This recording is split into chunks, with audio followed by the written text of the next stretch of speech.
Suwak sa kulungan ng isang babae matapos mang-hold up at tangayin ang gold bracelet ng kanyang biktima na nangyari sa tindahan ng susi sa San Jose City, Nueva Ecija. Sa ibinahaging impormasyon ng pulisya, ay inilarawan lamang ang babaeng suspek sa edad na 42. Ayon sa investigasyon ng pulisya, biglang dumating sa tindahan ng susi sa barangay F. E. Marcos ang babaeng suspek na agad na naglabas ng maikling baril at nagdeklara ng hold up.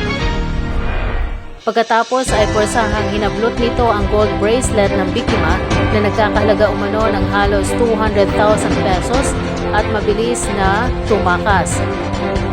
Agad namang humingi ng tulong ang biktima sa mga pulis na malapit lamang sa lugar ng insidente, kaya't agad na nahabol ang suspek.